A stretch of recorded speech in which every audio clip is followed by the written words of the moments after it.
Sheikh Imran Hosein, there are news headlines everywhere about masses of refugees, mostly from Syria, but also Iraq, Afghanistan, other places, flooding into Europe.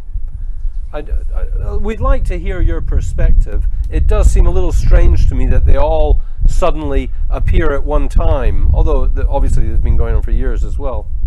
But a greater understanding of the refugee crisis from you, please. Bismillahirrahmanirrahim. Morris, it's good to be talking with you again after some time. And we give praise and thanks to Allah that you have recovered from your illness and that you are in good health now.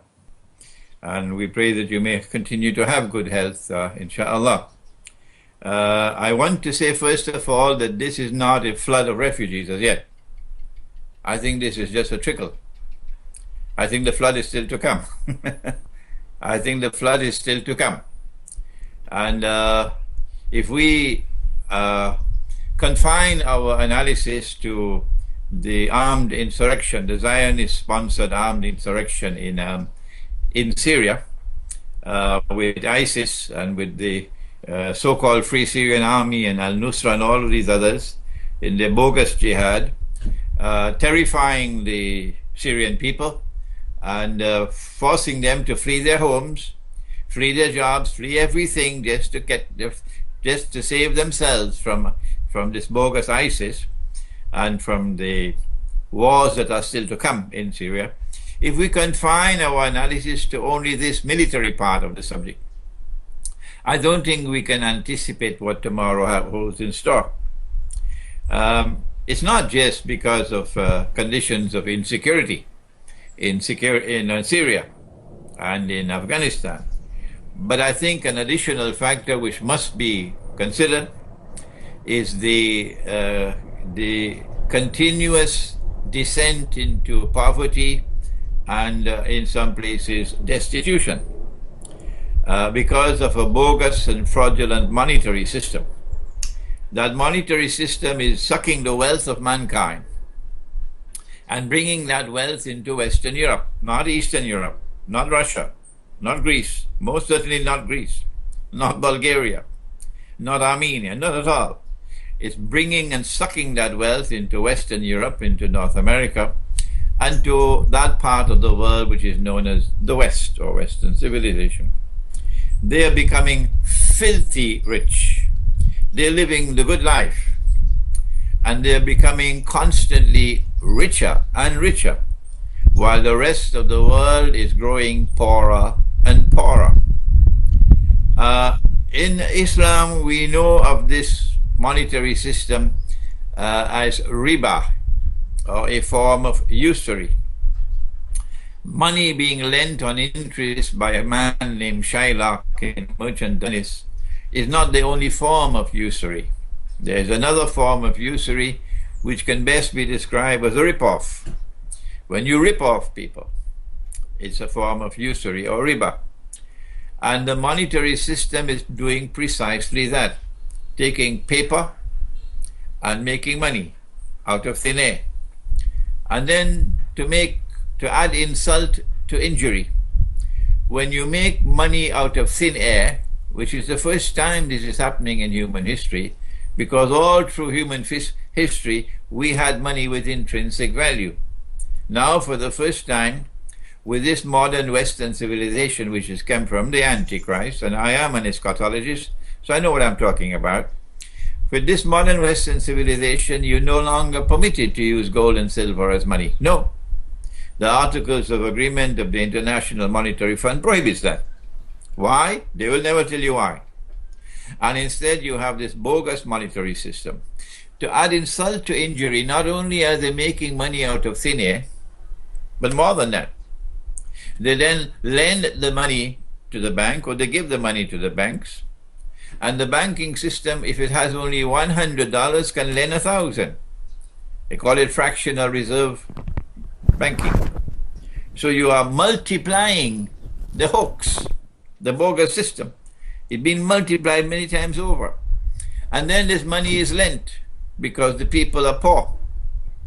They want money. And there's no way you can get money except by borrowing it on interest.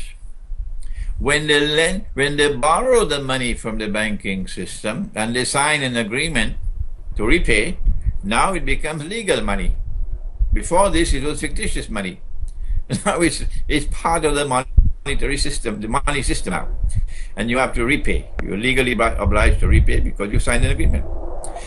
The Prophet Muhammad, Allah's blessings be upon him, spoke about the system of riba. And he said whether the riba is big or small, the end product is the same. The conclusion is the same. He says poverty and destitution. And I want to suggest, Maurice, that part of the reason why there is a flood, what you call a flood of refugees pouring into Western Europe, not to Russia. They're not going to Russia. They're not going to Greece. They're going to where the money is. And they know the money is not in France, it's not in Britain. The money is in Germany. You see? That's why they're going to Germany. The part of the reason for this so-called flood of refugees is because of increasing poverty, increasing destitution. If I am right, Maurice, then the rest of the world out there which is suffering in poverty and destitution, they're going to look up, open their eyes and see, oh, but this is our chance. This is our chance. The Syrians are entering into Europe. The Afghans are entering into Europe where the money is. It's our chance now to move. And so they're going to be moving out of Algeria. They're going to be moving out of Morocco. They're going to be moving out of Bangladesh and Pakistan and all of the rest of the world that is miserably poor. How are you going to stop them? Of course, you cannot allow all the world to come into Europe. So sooner or later, this so-called benevolent face of Europe is going to have to turn the other way. And I'm anticipating, Maurice, that this this rivulet is going to become a flood tomorrow. And I want to focus not so much on the armed insurrection, which we can talk about a little later, but on the ever-increasing poverty and destitution of the rest of the world, that Europe is becoming wealthy at the expense of the rest of the world. Well, Europe has some huge GDP. I mean, also has a huge amount of unemployment. Just how Europe is garnering the money is open to question. And probably just thieving it from the poor is the best summary. But the Chinese are far more industrious. I mean, the economics of the world don't make sense.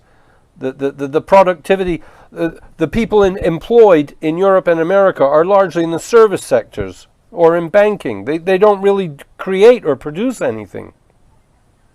The governments are flooded with money because they can make money out of thin air. If you can just print paper and make money, then you're going to be rich. And if the others try to print paper and make money, it's not hard currency. You can take a suitcase filled with Bangladeshi taka to Manhattan, you can't buy a cup of coffee. So it is an unjust monetary system. The one statesman who had the insight into the system and who got up and declared it to be bogus and fraudulent and unjust was President General Charles de Gaulle. He did that, I think it was in 1966 in the French National Assembly. And upon giving that speech, that was it for him. They then started plotting how to remove him. And they eventually did remove him. Okay? The next one who did it was the Prime Minister of Malaysia, Dr. Muhammad Mahathir, who is still alive. He also spoke of the fraudulent nature of the monetary system, which is enriching one part of the world at the expense of the rest of the world. All right? We in the world of Islam have a dilemma. We have more scholars today than we've ever had before. They're called the ulama, the scholars of Islam.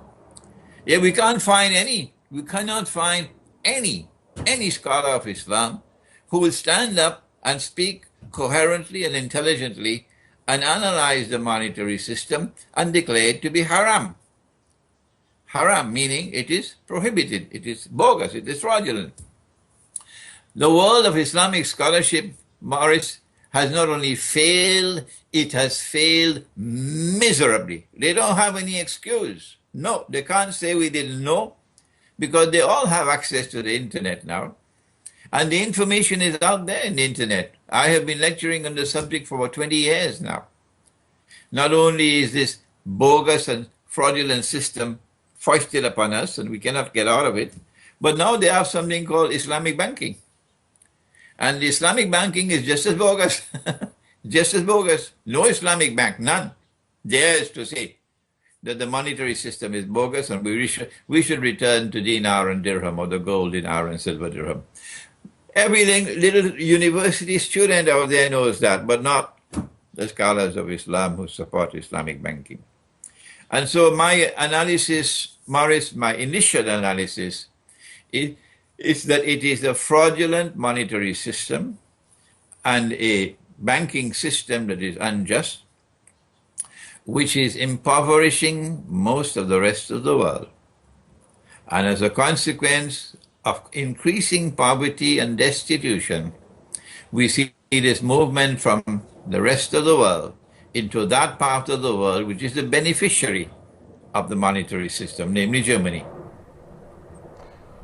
Germany is industrious. There's something about the German people. The German-made products are known for their efficiency. I mean, but Germany seems to have its hands tied and it's hard to follow its policies and understanding. I mean, it's virtually admitting all the refugees and stating it's going to change the demographics of Germany forever. And it's hard to understand why a country would choose that path. Well, we could, for example, Morris, we could ask you, why, Morris, why can't you recognize? You're an intelligent person, you've been interviewing me for some years now. How come I can't hear you saying that, yes, I recognize this monetary system to be bogus and fraudulent, and it is part of the factor that is contributing towards increasing poverty and destitution in the rest of the world, and this has nothing to do with the industriousness of the German people. No, we're not talking about that. We're talking about the monetary system. Well, first of all, I could not argue and say there's anything bona fide or legitimate or credible about our monetary system. I concur with you. And there are a few voices critical of the monetary system. Not all of them will go for the gold and silver, which I share your feelings, or the Islamic laws, that they have an intrinsic value. I believe that. They're cherished by cultures all over the world. But even in Cambodia, in Asia, and in Britain, there's a whole new type of money lending going on. It's called small loans, and the adverts are everywhere, and people can borrow money over the phone instantly. And I mean, it's a scandal what they do, and the interest rates are sky high. I really do agree with you about the monetary system, but it appeals to everyone, and we all need money, and I can understand that. But there's something sociological going on that perhaps is more insidious and more devious and more devastating, and the refugees are a sign of that. You're taking them out of their history, where they've actually been for millennium, in Afghanistan, in Syria. You're also, in this case, destroying Islam. It could be non-Islamic nations as well that could be the objects. But there's something insidious going on outside of the monetary issues as well, social engineering. That's right. We can now turn to the insurrection. One does not need a PhD to recognize that these so-called warriors, Dajjal's warriors, who are flocking to Syria and to Turkey and to Iraq to join ISIS, they don't ask the question, none of them. They don't ask where the weapons are coming from, state-of-the-art weapons. Where is it coming from? No, these fools never ask that question. They have eyes and they cannot see. They have ears and they cannot hear. And I say to them that your jihad is bogus because it is financed, it is armed, it is trained by the enemies of Islam. But you can't see that. If you go there to fight and you are killed, I will not pray over your body. No. And I will never stand at your grave. Not at all. because you are going there to kill my people unjustly. The so-called Arab Spring was meant to be a cover for taking over Libya. And they succeeded in Libya because Russia failed in the Security Council. We still do not have a credible response from Russia as to why Russia acted the way that it did and sacrificed Libya. We don't have an answer from them as yet. So now Libya is a NATO state. And that's Egypt's goose is cooked now. Because when they're ready to attack Egypt, they'll attack from both east and west. And that's the end of Egypt. Because NATO is now in Libya. The Arab Spring was meant to act as a cover so that they could then also have the chance to topple the Syrian regime. And that's what they're doing now, attempting to overthrow the Syrian regime the way they did the Libyan regime. They've not succeeded as yet. No. And one of the reasons why they have not succeeded is they've not been able to attack the Syrian armed forces and the Syrian government from the air with bombing. They've been moving incrementally towards that. And then when Russia saw their plan, Russia has now intervened and put a line in the sand. Russia is going to defend Syria. It's going to be a nuclear war if you take on Russia. And so the refugee problem from Syria is of their making. They're the ones who attempted, who armed these people with this armed insurrection to overthrow the Syrian government. They're the ones who are pig-headedly pursuing this agenda of theirs. No, Assad must go, Assad must go, Assad. Well, why the hell cannot not be that Obama must go? Huh? Why must it be Assad?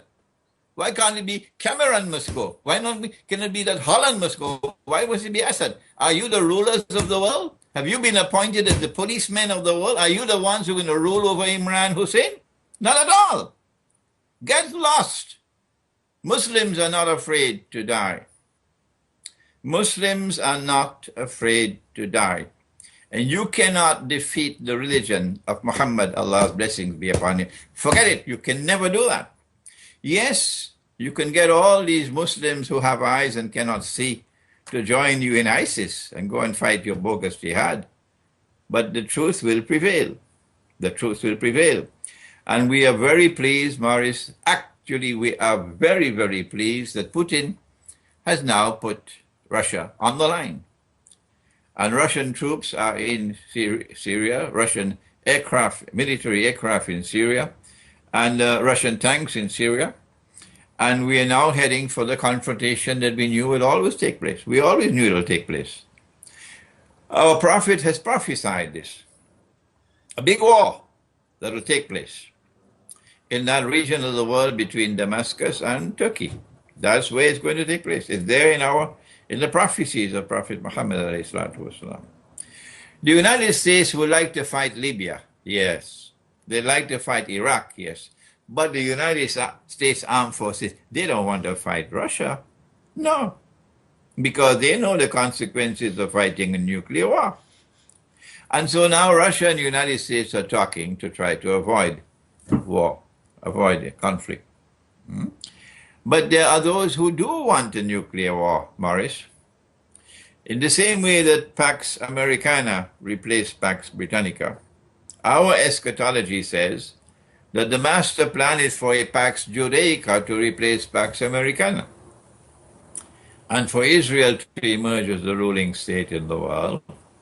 And then when Israel emerges as the ruling state in the world, our eschatology tells us at that time that a man will emerge in Israel, in Jerusalem, and declare, I am the Messiah.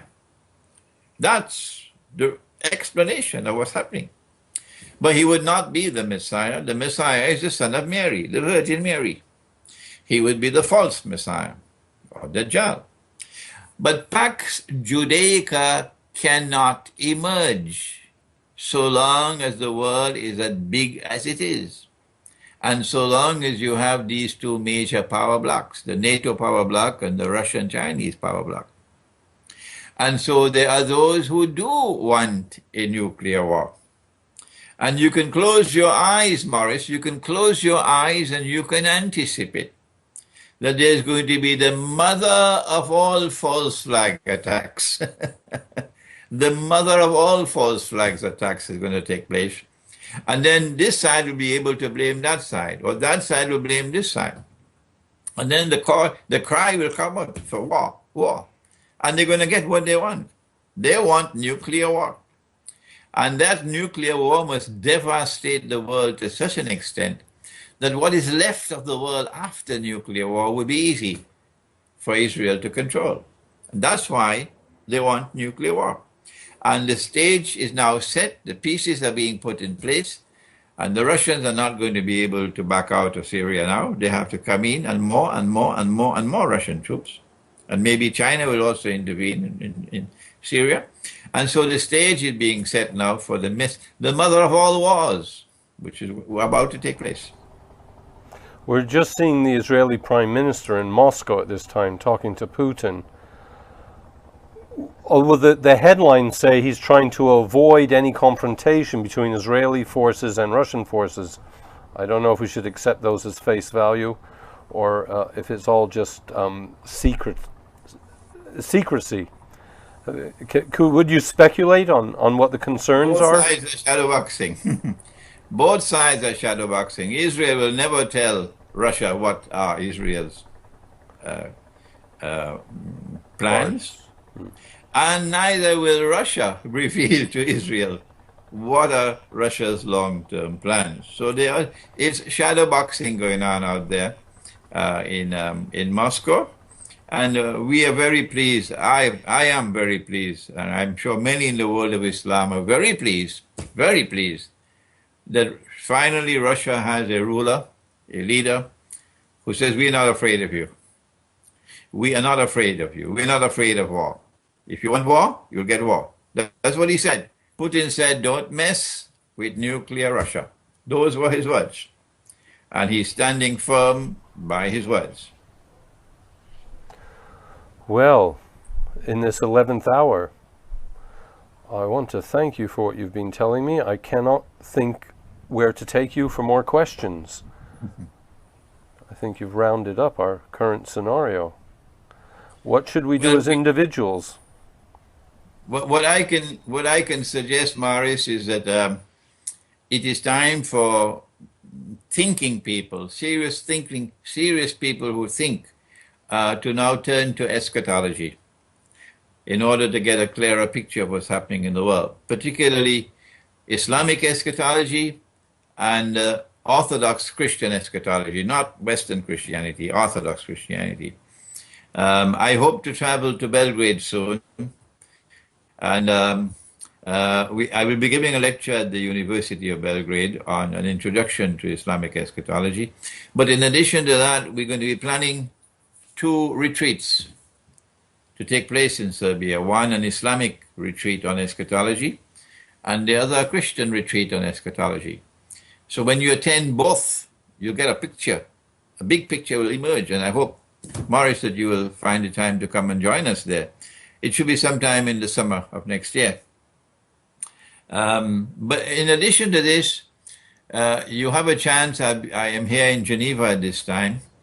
And on the 3rd of October, here in Geneva, I'll be lecturing on an introduction to Islamic eschatology.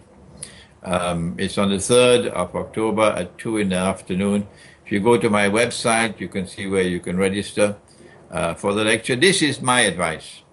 It's time for thinking people to turn to eschatology, so that eschatology can explain to you the mysterious events that are unfolding in the world today. Thank you so much, Sheikh Imran Hosein. Thank you, Maurice, and I look forward to seeing you again. I look forward to that very, very much.